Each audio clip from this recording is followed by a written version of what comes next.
Hey, this is Owen. If you're comfortable, leave your first name and state at the sound of the tiny truck backing up. Hi, Owen. My name's Amy. I'm from Colorado. My phone did a weird disconnect thing, so I'm going to try this again. I'm an ed teacher, and I don't say the Pledge of Allegiance. I don't feel like it's equitable and all that kind of stuff, nor inclusive. But a lot of my coworkers have been giving me a lot of hard time about it, saying I need to anyway to be a good example for the kids. So I was wondering your thoughts on it. Thank you for what you do. I love your channel. Bye. Set a good example. Why? Here's the problem. I feel like they view the pledge or saying the pledge as an ideal that people should aspire to. The pledge is creepy and weird and cult-like, isn't it? Other countries don't do this. Other countries do not say the Pledge of Allegiance to their flags in front of their classrooms every morning. This is bizarre. This is really strange stuff. Do not let them pressure you into doing something you're uncomfortable with. Kids shouldn't be forced to. Adults shouldn't be forced to. Nobody should be forced to pledge their allegiance to things. In fact, I think that's even a violation of the human rights in the Declaration of Human Rights by the United Nations. That's why you're not actually technically mandated to anymore. That definitely was a violation of our rights. But in the 30s, I think, maybe the 40s, they made it so that it wasn't a requirement, a legal requirement in schools anymore. Jehovah's Witnesses fought that legal battle, as a matter of fact. So anyway, yeah, don't let anybody pressure you into it. That's nonsense. Hey, Owen, Lou in Missouri. All this stuff that went down yesterday with Trump saying that Putin is a genius and very, very savvy. And I'm wondering, in 2024, since Biden is likely not to win his ticket, as it looks today, do you think that we will be on a pro-Russia campaign for 2024, and it'll be democracy versus Russia on the ballot box for America's presidency? Not subtly. More openly pro-Russia stances. Anyway, I'm just curious about that. Later. Yeah, I appreciate that. That's a good question. In my opinion, yes. In my opinion, I believe that is something that we can expect. In recent years, I feel like I've noticed that the far right is an indication of where the right is headed in these culture wars. The far right and the more moderate right end up merging with each other eventually. Like, there was like a far right conspiracy theory about Joe Biden having dementia and not being aware of who or where he is and all this stuff. Complete nonsense. But eventually, as time went on, that position was adopted by the more moderate members of the Republican Party, eventually. The election fraud stuff was largely only adopted by the far right. At first, in the beginning, it was mainly QAnon people and stuff. As time went on, the more moderate people in the Republican Party started to say similar things. And I think that that is the result of a push by some of the more influential people on the right, Tucker Carlson, Ted Cruz, some of the bigger people in the Republican Party parroting this stuff, spreading the ideas. So I think what we can expect to see is the right-wing candidate, whoever it is. I don't know if it's going to be Trump who wins the midterms or who wins the primaries or not. I'm not sure. But whoever wins the primaries for the general election in 2024, I'm guessing it is going to be a pro-Putin candidate because that seems to be the trend right now. I don't know what we could do to reverse that trend, but that's what I see coming, yeah, for sure. And that is extremely concerning. I guess we're just going to have to sit back and see what happens and work our off to try to prevent them from taking the election. Work our butts off to try to campaign, phone bank, donate, do whatever we can to try to help the non-conspiracy theorist candidate win. Hey, Owen, what's up, buddy? It's been a while. It's Stein calling from New Jersey. Listen, I just discovered something super, super disturbing. Stephen Anderson of the Faithful Word Baptist Church out in Tempe, Arizona, the one that advocates the death of President Obama and death penalty for homosexuals and stuff like that. Before I continue, let me play the clip. Here's the clip that Stein was talking about. I hate Barack Obama. You say, well, you just mean you don't like what he stands for. No, I hate the person. Oh, well, you mean you just don't like his politics. No, I hate him. Now, I'm going to prove this from the Bible tonight, why I should hate Barack Obama. Why God wants me to hate Barack Obama. Why God hates Barack Obama. He actually prayed for Barack Obama's death. No joke.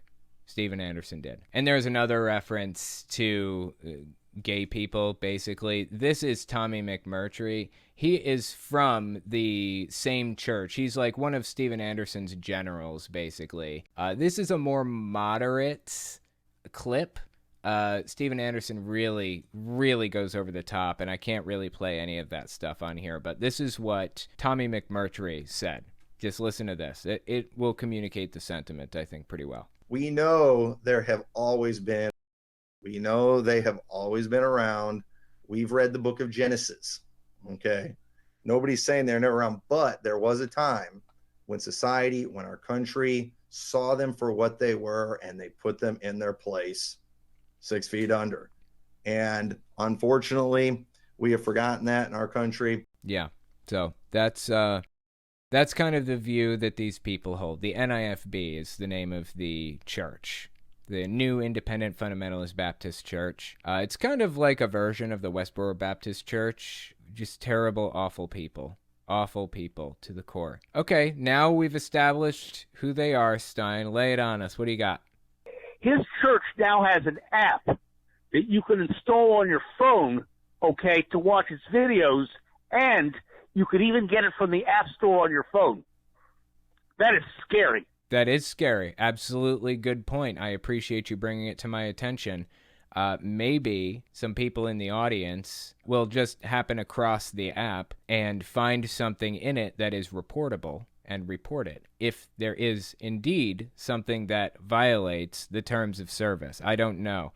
I would have to look and see if it actually does violate the terms of service. If it does, it shouldn't be on the App Store. I appreciate you bringing that to my attention.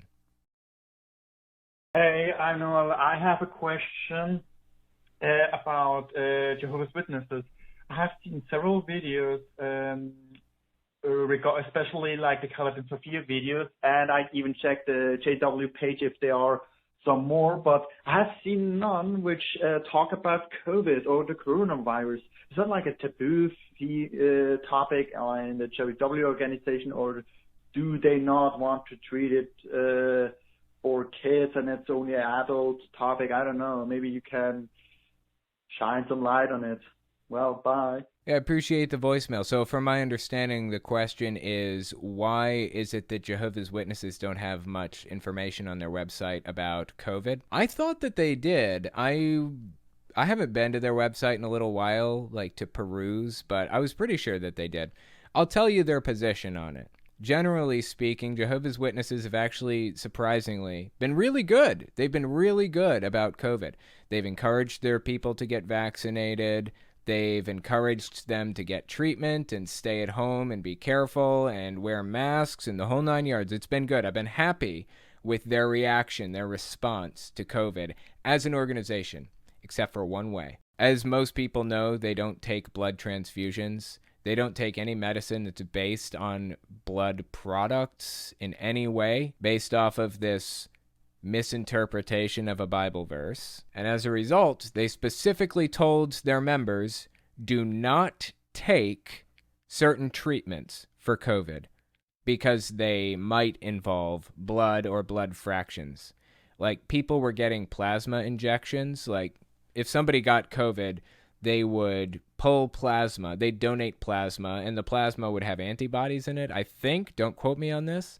So they would give them a plasma injection from the person who was recovering from COVID, and that would help them along in their process of getting better. That treatment was cut off for Jehovah's Witnesses, not allowed to get it. They would rather you die than take a transfusion, even if it's not actually blood, it's plasma. Absolutely grotesque and wrong. Jehovah's Witnesses were good on COVID for the most part, except for that. I don't know how many people died because they refused treatment, but there are 8 million Jehovah's Witnesses out there. Out of the 8 million Jehovah's Witnesses in the world, I have to imagine at least some of them refused the COVID treatment and died from it. We will never have the exact numbers because Jehovah's Witnesses organization would have to release it, and that's not something that they want the public knowing. Absolutely grotesque. First email is from Anne. Hi, Owen. I discovered your channel while doing research on cults, a subject that fascinates me. I would like to know if you've done any research on the sovereign citizen movement. It seems like very many QAnon adherents also espouse sovereign citizen beliefs. So my question specifically is, do you believe the sovereign citizens are in a cult, or are they just anarchists? Let me lay this out for you. Here's my opinion on it. Now, I'm not a cult expert. It is just an opinion, but I've been dealing with these subjects for a long time, so I do have a little bit of insight to provide at least. I feel like sovereign citizen is more of a category than a specific group. There are sovereign citizen groups out there that are extremely organized and have very specific beliefs about certain things and go in very concerning directions. So I would say there are definitely sovereign citizen groups out there that are cults without a shadow of a doubt. But the sovereign citizen movement is a little bit too broad to specifically define as such. That's my take. Hey Owen, my name is Max. I really enjoy watching your channel, and you, as well as the other YouTubers who cover similar topics, actually help me out of a self-destructive mindset that I gained because I used to be Christian/Catholic. Keep up the good work. Thank you for this. Anyways, here's my question. I appreciate that. Thank you. Do you think anarchy could work? My friends and I are joking about it on Discord, but then it got me to thinking more critically about it. I want to know your take on if you think anarchy could work. Thanks, and have an awesome day. Hope you and your family are doing well. I was under the impression that anarchy is the destruction of power structures, right? Isn't that like what anarchy is in the most basic, most simple terms? I didn't think that anarchy was like a political structure. I thought anarchy was just removing power structures and then dissipating. Do you mean libertarianism? I'm not sure. I'm not super well versed on this kind of corner of politics, but I think that pretty much any political system would work, but how much human suffering would there be in the process? Capitalism is working in the United States. We're surviving. We're here, we're alive, we're making money, we're doing our thing. How many people are suffering because we're under a system that is rigid, refuses to change, and has way too many holes in it? Way too many problems. A lot. It's a lot of suffering. Would it be better under a communist system? I don't know. I don't think so. If I had to choose between capitalism and communism right now, I think I would probably choose capitalism, but it would largely depend on the society that implemented it and how it was implemented and things like that. So it's really hard to tell. If you mean libertarianism, I think libertarianism would work as well as any other political system, but there would certainly be a lot of suffering, and I would venture to guess it would most likely be more suffering than we currently have in our existing system. But who knows? I mean, there's no way to know for sure. Maybe a capitalist, a communist, and an anarchist and a libertarian in the comments will get together and make a joke out of each other and then argue with each other. And maybe we can see the product of that argument. That could be interesting.